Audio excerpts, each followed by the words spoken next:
That menu in your hands feels like a simple list of food. It isn't. It's one of the most carefully engineered marketing documents you'll ever hold, designed down to the font, the spacing, and the placement of every dish to quietly steer you towards spending more than you planned. And the friendly server guiding you through it is often working from a script. None of this means the food is bad or the people are dishonest. It just means the restaurant, like any business, has learned exactly how to nudge you, and most diners never notice a thing.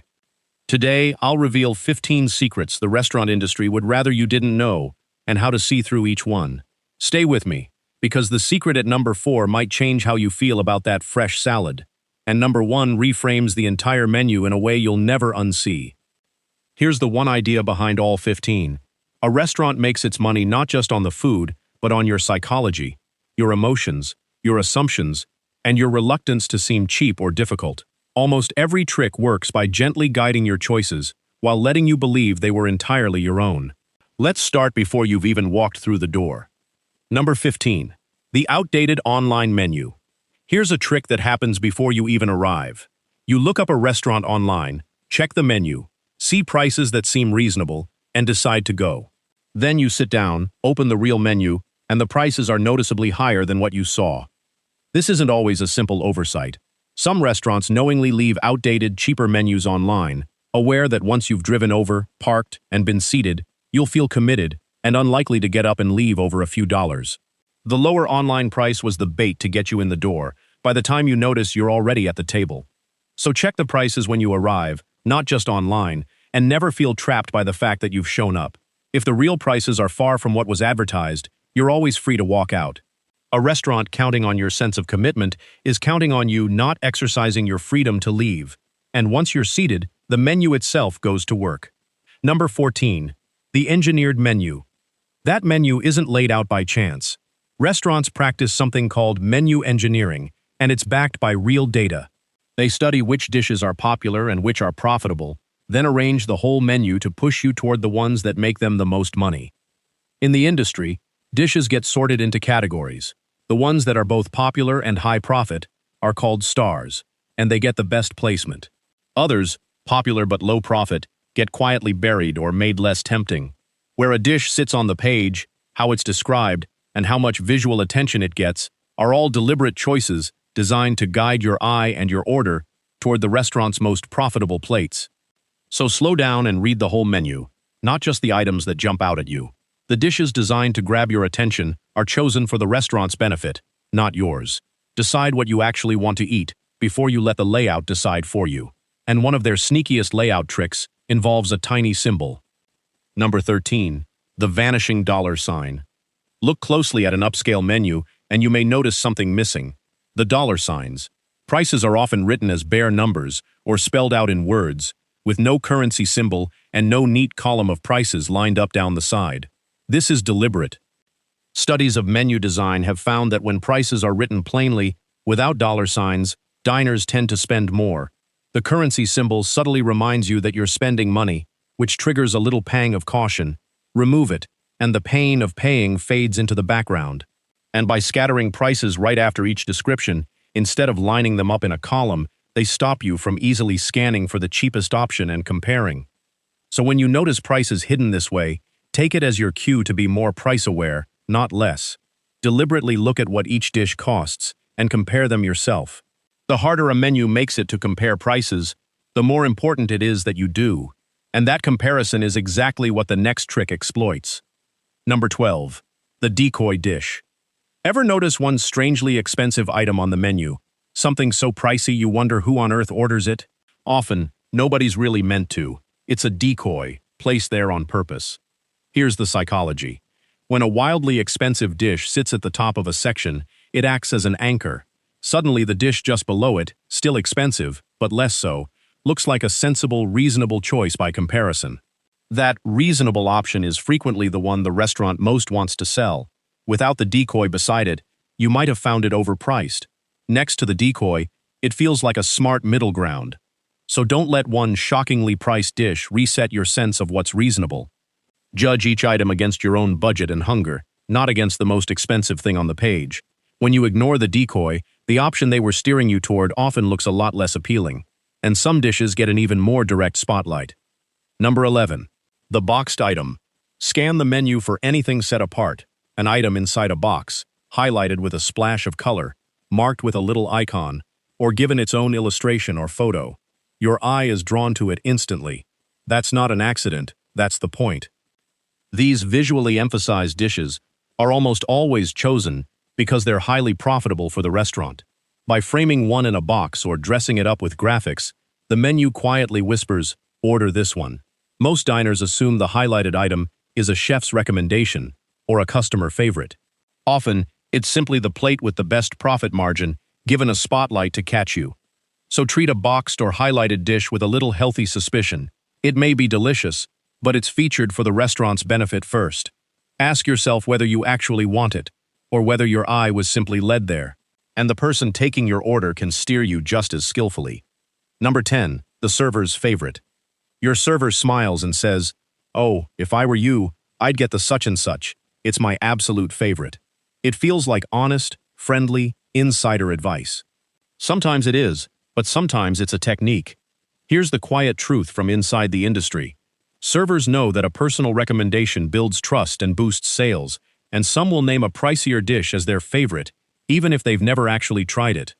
As one server bluntly admitted, if a dish is expensive, they'll happily tell you it's the best thing on the planet, whether they know that or not.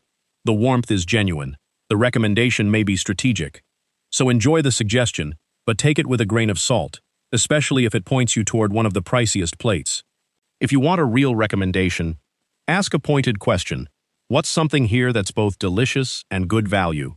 That reframes their answer around your interests, not the check total. And nowhere is this steering more profitable than with drinks. Number 9.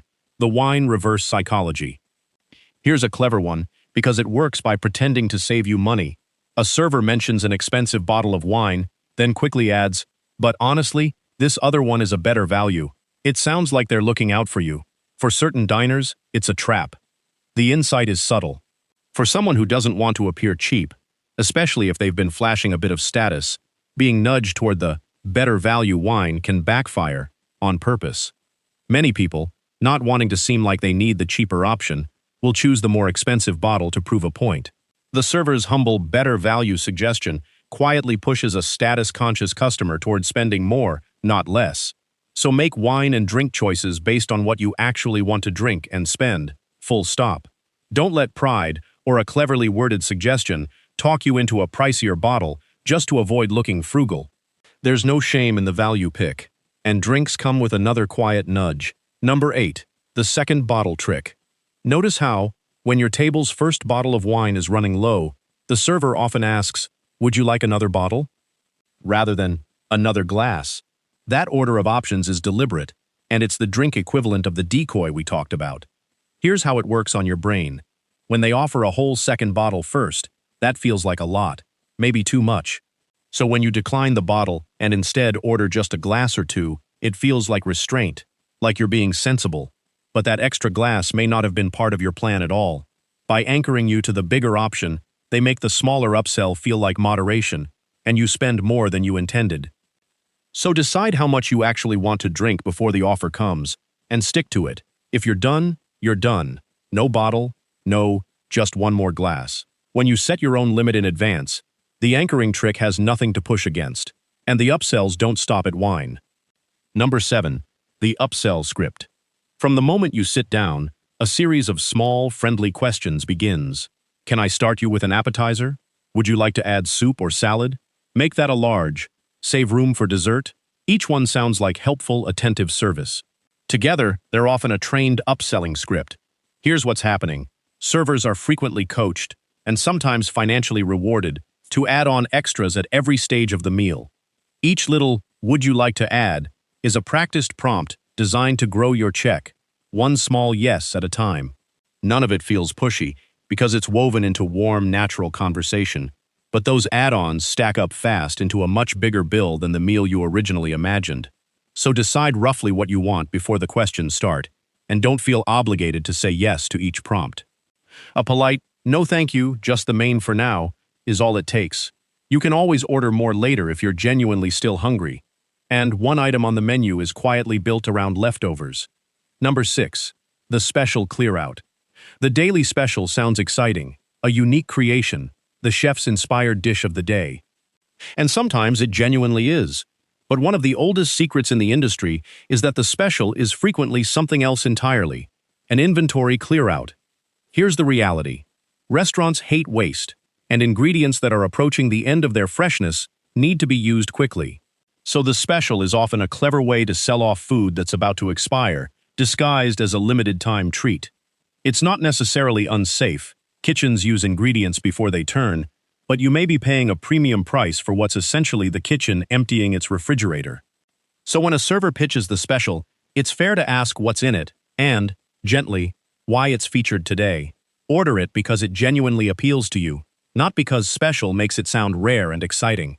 And there's an even sneakier twist to how specials are sold. Number 5. The priceless special. Here's the twist. When a server describes the mouth-watering special of the day, listen for something they very often leave out: the price.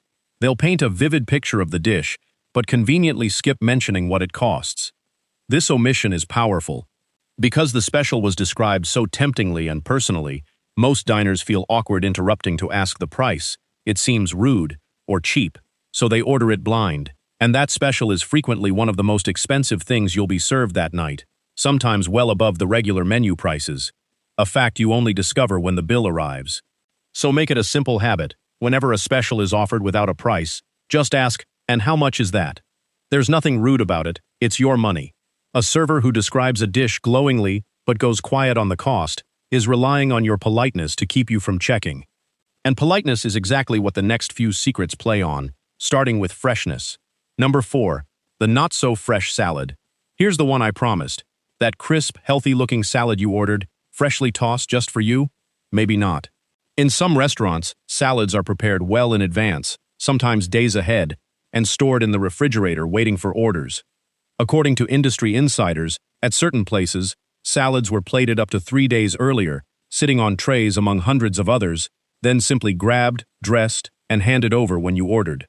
It looks made to order because it's finished at the last second, but the greens themselves may have been sitting far longer than you'd ever guess. You picture fresh and healthy. The reality can be a plate that's been waiting for days. So if freshness matters to you, ask how something is prepared, or lean toward dishes that clearly have to be cooked to order.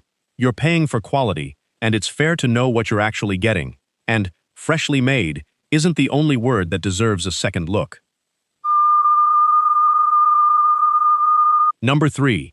The homemade illusion.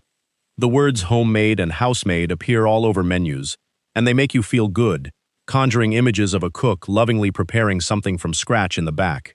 But those comforting words don't always mean what you think. Here's the quiet reality. A dessert listed as homemade might be homemade just at a bakery miles away, then delivered to the restaurant.